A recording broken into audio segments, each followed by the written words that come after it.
महाराज जी भगवान कैसे मिलते? भागवत को हम क्रम पकड़ेंगे। भगवान का मिलना कठिन नहीं है जितना हमारा आपका सरल होना कठिन है।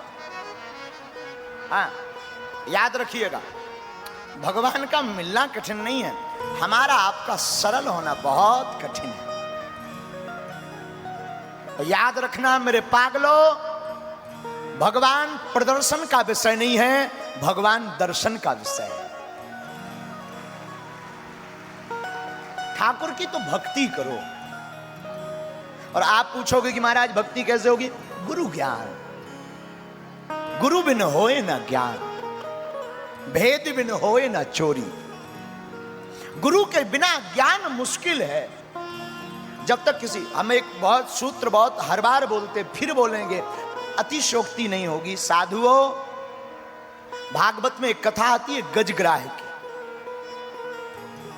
भगवान हाथी को बचाने के लिए अपने वाहन पर आरूढ़ होकर के जाते हैं। चक्षु दर्शन छोड़ते देखते हैं कि हाथी डूब जाएगा, मगरमच्छ ने पैर पकड़ रखा, तो भगवान चक्षु दर्शन ऊपर से छोड़ करके उसके सिर को काट देते हैं। किसी ने पूछा भगवान से, आपको बुलाया किसने? भगवान बोले गज ने। आपकी प्रार्थना किसने की? भगवान बोले गज ने। आप आए किसके कारण? भगवान बोले गज के कारण। आपकी स्तुति किसने की? भगवान बोले गज ने। लेकिन सरकार, आते ही सबसे पहले उद्धार आपने मगरमच्छ का कैसे किया? बुलाया गज ने, स्तुति गज की, प्रार्थना गज की, उद्धार प्रथम मगरमच्छ का क्यों? बहुत मुस्कुराते हुए ठाकुर जवाब देते हैं प्यारा सा। ठाकुर जी कहते हैं भैया, गज तो हमारा भक्त है, उसका उद्धार तो होना ही है। जो हमारे भक्त के चरण को पकड़ लेता है उसका हम पहले उद्धार कर देते हैं। तो साधु, ये मेरे कहने का मतलब है, अगर हम भक्त ना बन पाए ना, अगर ठाकुर के प्रेमी ना बन पाए ना, तो कोई बुरी बात नहीं, परेशान मत होना, अपने आप को खिन्नता में मत रखना कि हमारा व्यर्थ जीवन किया। किसी बुद्ध पुरुष, किसी महापुरुष, किसी योगी के चरण को पकड़ लेना, जब उन पर कृपा होगी तुम पर भी कृपा हो जाए। सबकी लाज ठाकुर के हाथ। वृंदावन की एक कथा हमें बहुत याद आती है। वृंदावन में एक संत के मुख से हमने सुनी थी। वृंदावन में महाराज जी एक संत रहते थे जिन्हें जज साहब कहते, नाम था उनका जज साहब। लोग ने जानते ही थे जज साहब के नाम से। जज साहब आ गए, आओ आओ आओ, जज साहब आ गए, विराजो विराजो विराजो। तो किसी ने पूछा इन्हें जज साहब क्यों कहते हैं? वो महात्मा घूमते रहते थे। तो एक साधु बोले दरअसल इनको जज साहब इसलिए कहते हैं कि कुछ दिन पहले ये जज ही थे, अब साधु बन गए।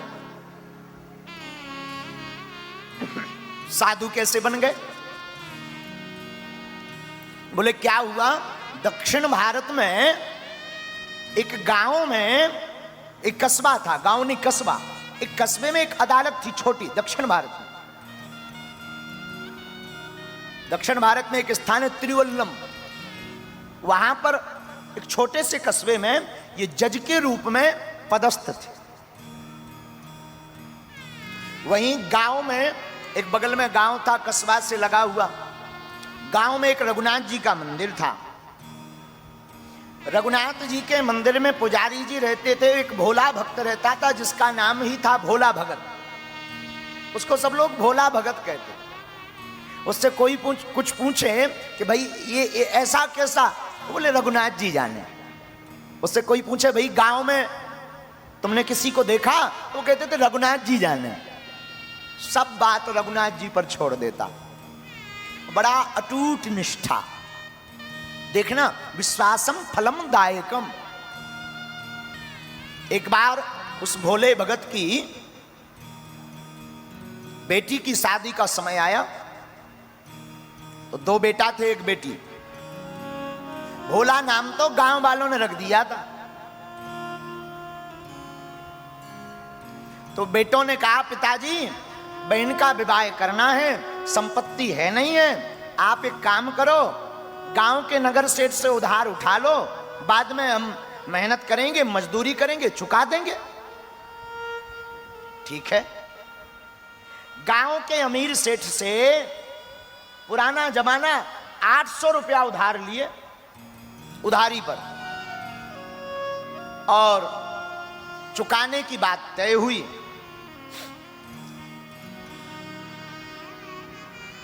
सेठ ने एक कागज लिया, उस पर लेखनी की, दस्तखत कराए, तो अंगूठा किया उसने। वो आया रघुनाथ जी के चरणों में, वो पत्र रखा, सरकार 800 रुपए का कर्जा हो गया, अब आप कृपा करना ये चुक जाए। ठीक है, ठीक है। नित्य सेवा करता, झाड़ू लगाता, पोंछा लगाता, रघुनाथ जी को देखता रहता दिन भर, संध्या काल, प्रातः काल, दोपहर वेला में, बयारू में देखता रहता। थोड़ी देर के लिए पर्दा लग जाए तो उसका मन छटपटाता रहता, कब रघुनाथ जी का पर्दा खुलवे और कब हमें दीदार हो, कब हमें दर्शन हो, कब हम उनकी आभा मंडल रूप का आस्वादन करें, उस रूप रस सुधा का आनंद लें। डूबा रहता मस्ती में। कालांतर में भोला भगत के बेटों ने मेहनत की, मजदूरी की, 1000 रुपया कमाए तो 800 रुपया ब्याज दे दिए, पिताजी चुकाए आओ। अब भगवान की कृपा हो गई, चुकाओ। भोला भगत, सेठी जी श्री सीताराम, आपकी जो हम उधारी ले गए थे ना, ये स्वीकार कीजिए। हाँ, लाओ लाओ लाओ लाओ। और भोला कैसे हो? आपकी कृपा है, रघुनाथ जी जाने। एक कागज लिया, वो जो कागज था जिसपे 800 की उधारी लिखी थी, चुकती लिख दी, दूसरी रसीद बना के दे दी, लो इसे पढ़ लो। हम क्या जाने, हम तो पढ़े लिखे नहीं साहब, रघुनाथ जी जाने। अब मलाल मन में भर गया सेठ के, अमीर के, ये बढ़िया है, ये पढ़ा लिखा है नहीं, 2 बार रुपया ले सकते हैं इससे। तो अच्छा एक काम करो, जरा पानी लाओ भीतर से। उससे पानी लेने भेजा तो जिसमें चुकती लिखा था वो पर्चा अपनी बही में रख लिया, झूठ मूठ का ऐसे ऊपर नीचे कुछ लिख लिख करके दे दिया, लो ये है, चुक गए, जो आ गया। आया भागा भागा, रघुनाथ जी के चरणों में वो पत्र रखा, आपकी कृपा से रुपया चुक गए। सेठ की मति मारी गई, भक्त पर भगवान को कौतुक करना था, तो सेठ ने दोबारा रुपया लेने के लिए इनके ऊपर, भोला भगत के ऊपर केस लगा दिया। ये कोई घटना हम आपको त्रेता, द्वापर या बहुत सतयुग की पुरानी नहीं, कलयुग की, अभी यही कोई 80 साल पहले की घटना सुना रहे हैं।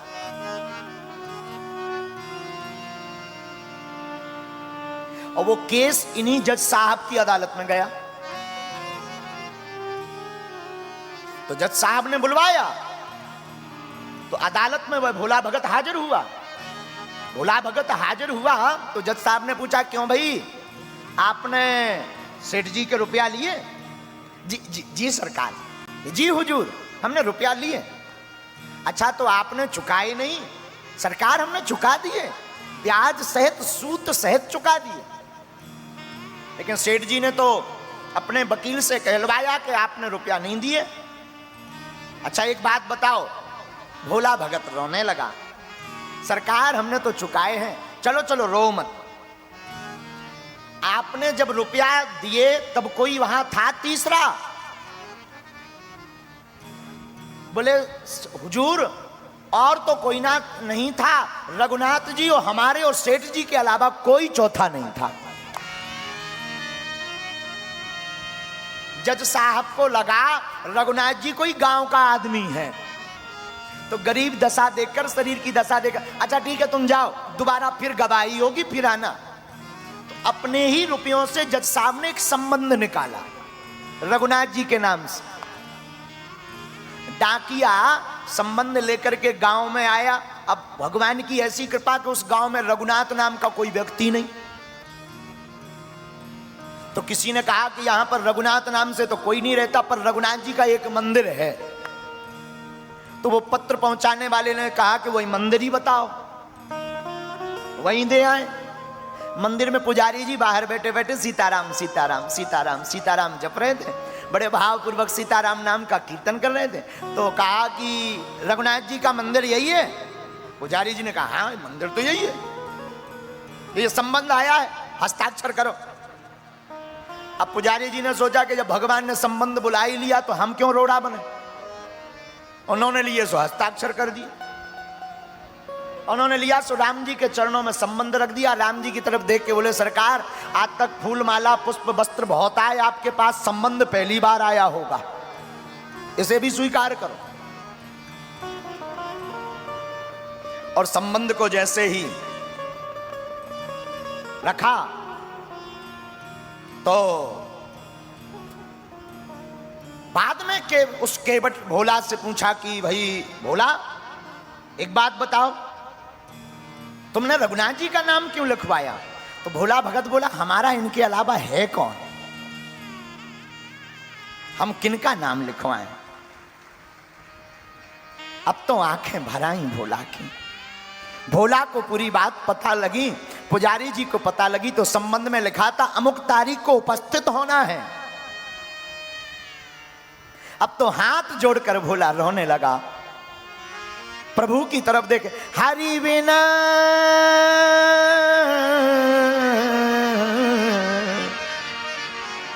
हरि बिना संकट कौन निवारे, हरि बिना संकट कौन निवारे,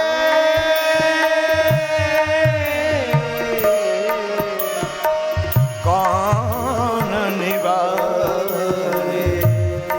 कौन निवारे। भोला भगत कहता, हरि बिन